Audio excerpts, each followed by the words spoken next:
Up, man? Doing pretty well. I'm trying to make sure I got my camera and everything on. Thank everyone for watching. We had a pretty big day. There we go. I Hmm. think I'm on screen now. Yeah, you are. Um, had a big day yesterday. Hope you guys enjoyed the show. Um, right now, we kind of just shooting the shit. We would like to have a chill Sunday. What do you have on the agenda, JB? What do you have in store for us today?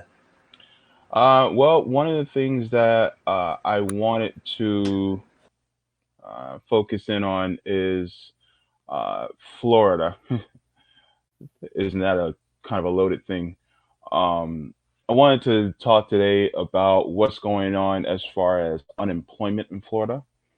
A lot of times, a lot of people have been seeing what's been going on with especially the GOP governors and what they have been doing as far as unemployment. There's a lot of people who they basically want, they basically don't want people to go unemployed um, because apparently you're you're not, I guess, you're not. I don't even know how to say it right now. My brain's just rattled. Um, they think that you're just making an excuse not to work, that you're lazy. And so one of the things I want to do first is I want to say hello to anybody that's watching, uh, and thank you for your support. Um, Yeah, Holly. Holly's a friend of the show. There we go. mhm. I was trying to fix the Yeah, black bar, but I think we got that yeah. set up. I'm just playing around with the system here. We're just getting started, guys. A Hmm. chill weekend stream. I'm joining my friend JB today. Hmm. Um, I feel like it's kind of good to have a conversation. I want to get you guys thoughts because we that's the conversation we have with Dora, and I want to dive into like you were talking about like Florida unemployment. I want to get some more information on that as well. Yeah. But I want to get you guys thought in the chat as well, like on the conversation, any questions you guys have. Hmm. We had so many questions in chat. We didn't get to all of them, so now would be a good time to kind of come back around if you guys have any other additional questions. Hmm. Um, he said, I shared the stream in some discourse servers. Nice. Appreciate it. Hmm. Radical leftist agenda. I guess I should tweet it out. But I'll find some stories. And if you guys have anything, because I always like to take stories that coming from my community, you can Hmm. post it in the chat and we can discuss that as well. Hmm. Mostly going to be a chill stream where we can answer some questions and Yeah. discuss some like breaking news of the day. But I talked about JB. I'm gonna let my timeline know that we live here. Yeah. So one of the things that I wanted to talk about, and I had planned this for today, is about the Florida unemployment benefits. Now, if anybody knows anything about Florida, Florida is a interesting state where they really don't like workers at all. And so because they don't like workers, um, they try to make it so that um, in a sense you kind of suffer even when you're trying to make your life just a little bit better. This is from Spectrum News 13. And it's Florida unemployment benefits changes explained. Um, so one of the things I wanted to focus especially on is what is considered valid work, because they basically saying that if you see any if you are offered any valid work, quotation air quotes, then you're supposed to take the job even though the compensation for that employment is significantly less than what you are getting through unemployment. Um, and let me see here. I just wanted to make sure that, let me see.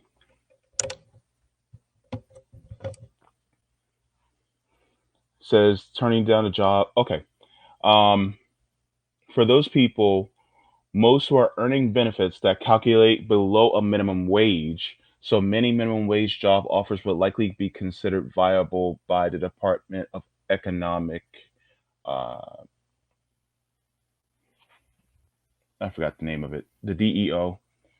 Let me see here. It says turning down a job offer can put a claimant at risk for losing benefits. So basically, what this is saying is that you're damned if you do and you're damned if you don't. So if you are collecting unemployment, and the unemployment, let's say for right now, is the equivalent of $15 an hour. Um, Florida's minimum wage is around 8.50. So they basically want you to take a pay cut of 50% if the job that is offered to you is paying 8.50 an hour. So they want you to suffer just for the sake of business owners not wanting to pay a living wage. And so one of these things that you see here is one of the reasons why if you're someone who makes less than $15 an hour and you're on unemployment and you are staying on unemployment because your livelihood has been better because it's closer to what a living wage is, good. Stay on it as long as you can.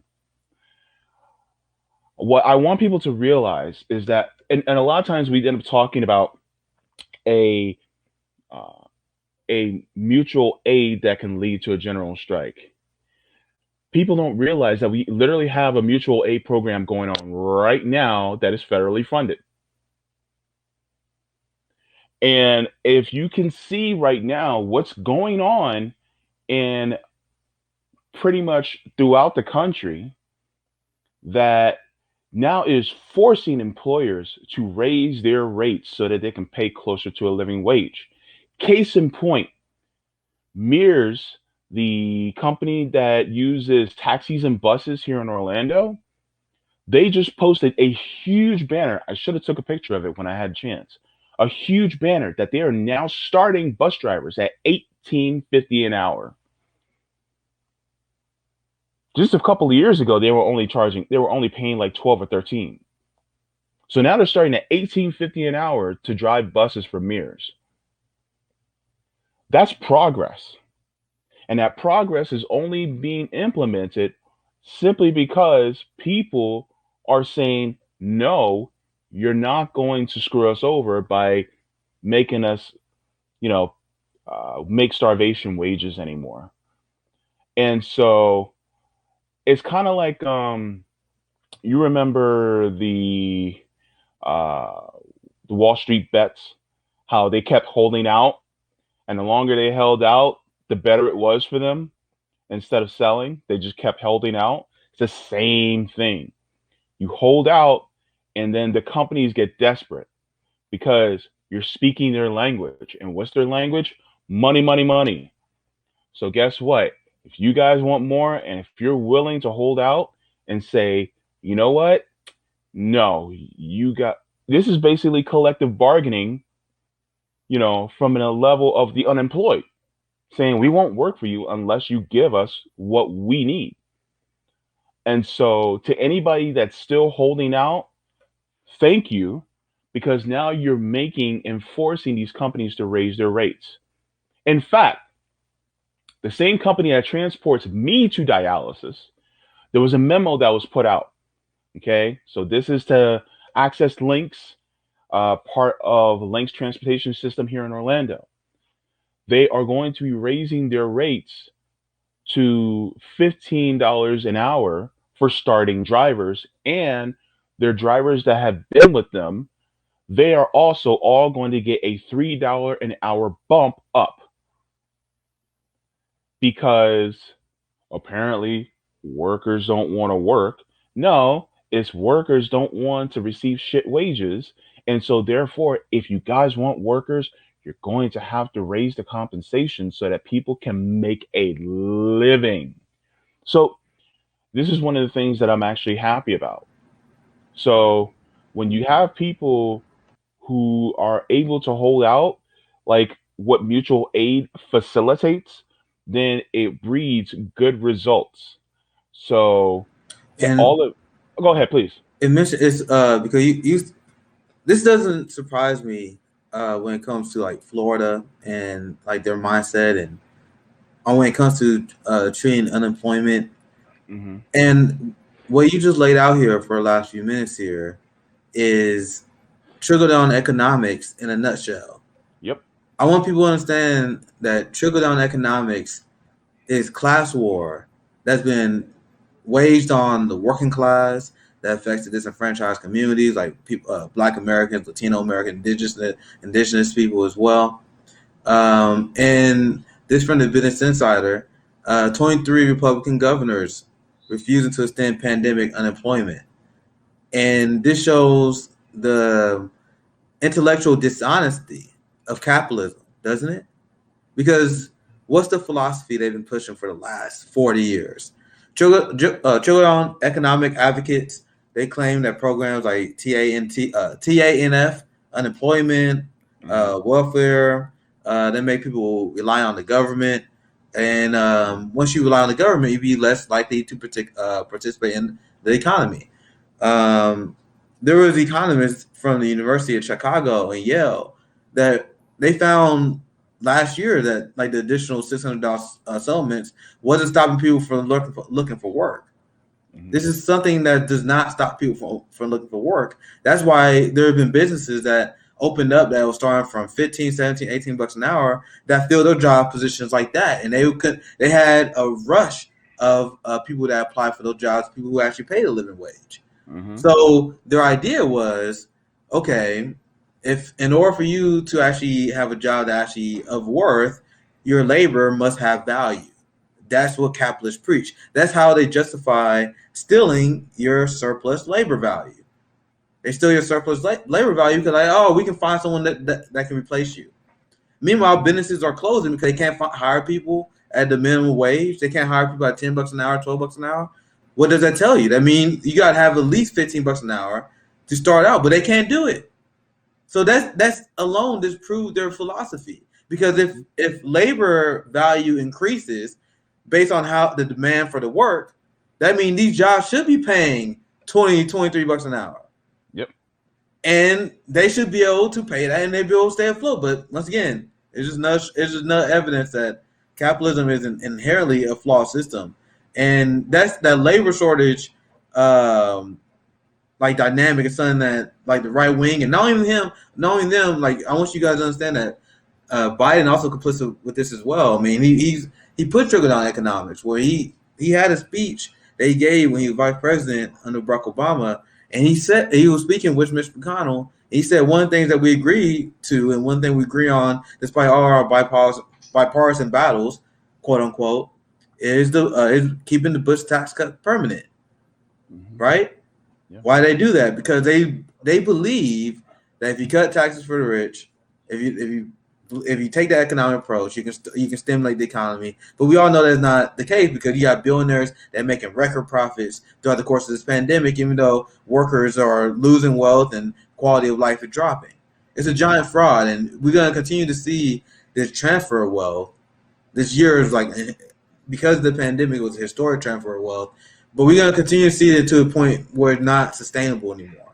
And when the left advocate for policies we are advocating for, Hmm. like the wealth tax, for example, Medicare for all, $15 minimum wage, these are like honestly the starting point, and these are like the bare minimum. That's why I Hmm. find unacceptable that Biden can't even do these because if you're a rich capitalist, this is not sustainable. So you should be wanting these things to happen so people don't pull out the guillotines again, Hmm. right? Yeah. Yeah. Exactly. You know, you said pull out the guillotine again. No, that was I that just isn't that what FDR said? Yeah, oh, yeah. FDR was like, yo, I'm not doing this because I like y'all. I'm doing this because the poor people gonna kill y'all soon. Like during the Great Depression, they were like, y'all gonna get killed if y'all don't do something for workers. Like Oh, yeah. I'm rich too. I feel what you guys are doing. They gotta push me. Like people think FDR was doing everything he did out of the kindness of his hearts, and this is what people who apologize for Bernie Sanders and LC in the squad they don't understand, because FDR he got what he's got done because he had a strong socialist movement. He had strong outside forces that was like, bro, if you don't get this done, you're gonna be our number one enemy. You don't get stuff done by going to the politicians like, oh my God, can you please fight for me? I mean, I will still donate for you. I will still vote for you. I will still support you and defend you. But can you please fight and put your comfort of your life and your status and your privilege on the line to get actual benefit for workers? That doesn't work. They'll just tell you to F off. They know what you're doing. Trust the plan. That what just Democrats have been saying. Trust the plan. Please does not work when it comes to fighting your oppressors. They do not accept or use the word please. What was it that you want, because it's never going to be given to you. And so um, I wanted to give some attention to what one of our viewers has said. You the one you interviewed Kashama, right? Am I saying her name right? Shama. The K is silent. Shama. Okay. Yeah. I never actually had to say it. Sorry, I didn't mean to interrupt you. Sorry, but there was a comment that said that your interview with her was really good. So, but thank you. Go ahead. Thank you. We got some pretty good comments in here, but we can keep going and we just try to get some questions. Like I said, this is gonna be just a chill Sunday live, maybe about an hour or so. Just kind of engage with the fans because we had a pretty big weekend. But go ahead, JB. I didn't mean to interrupt you. But Holly Horn said before him, Reagan was welfare queens, but Clinton was able to do it because Reagan couldn't get away with it. And I'm in my 30s, and so I kind of remember when Clinton first came on the scene. Clinton was a disguise for black people. So you had Clinton coming on with the shades on Arsenio Hall, playing the saxophone, right? And you had Arsenio Hall clapping it up for him, and you had this guy saying, "I understand your pain." You know, you had that, and so black people thought, "Oh snap, we got somebody who actually kind of understands us." And then, you know, you had all the comedians talking about, "Oh, Bill Clinton was actually the first black president that we ever had."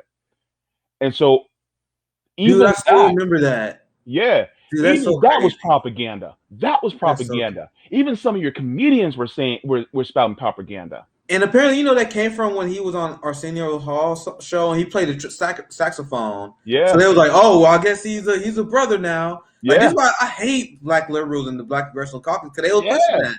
Yeah. Like, Bill Clinton was like one of the most anti-black politicians in the modern era, just like Joe Biden. He gutted welfare reform. He deregulated Wall Street that allowed them to close our homes. He literally got the crime bill done. He signed it in the law. Yeah. But then there was the myth that, like, yo, Bill Clinton's actually first black president. Dude, they played the black community so much. It's so crazy. Because I literally still remember that. I still remember that was a thing. Yeah. So, and then you see how, you know, black people were, you know, pursued against by law enforcement.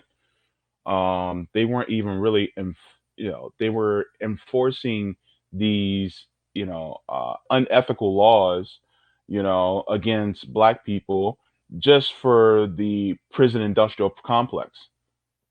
And so, you know, Bill Clinton was an enemy in disguise. He was, you know, Bill Clinton was, he was kind of like a person that came to your fort and was like, "I bring glad tidings. I'm here to help." And then, you know, we got to a point where we're like, okay, no, we're not going to fall for that again. But then they were like, okay, we got to get smarter. So they were like, yes, let's use a Trojan horse. So they got Barack Obama. Barack Obama was the Trojan horse. He looks just like them. He sounds just like them. his hair is just like them. Oh, make sure you take that picture of that little boy touching his hair to let them know that, oh, he's just like everybody else. And then guess what? Oh, he also has a black wife. Oh, yeah, there you go. He had a black wife too. So he's definitely down with his brothers and sisters. And so then guess what? He came in, and then everybody saw he's taking a lot of people from Wall Street in this cabinet. Shouldn't we be concerned about that? MSNBC is like, yeah, no, no, no, no, no, no. He's good. He's good. Don't worry. He's cool. And but then you got people like Dr. Cornel West trying to sound the alarm. They're like, shh, shh, shh, shh, shh, shh, shh. Don't say anything. Don't say anything, Cornell. Shut up. Shut up. Because if you say anything, then you guys aren't going to get your black guy. And then guess what? We got the black guy. But it wouldn't end up happening. And it's the one thing that Nick always says, which I appreciate because it's one of the biggest truths that people need to realize. Black wealth tanked under Obama. Black Lives Matter came into fruition because when Obama was in office. So just because you see a black face in a high place, it doesn't mean anything because there was also black slave catchers back in the day too. Just remember. And they were on the horses and they were helping the white slave masters catch slaves. So if you're sitting here praising Obama for all this stuff he did, what did he do for black people? Don't give me no bullshit about him putting, making the black family look respectable or whatever. All right. The only way you make a black family look respectable is by helping them with their economic rights. And he has done none of that.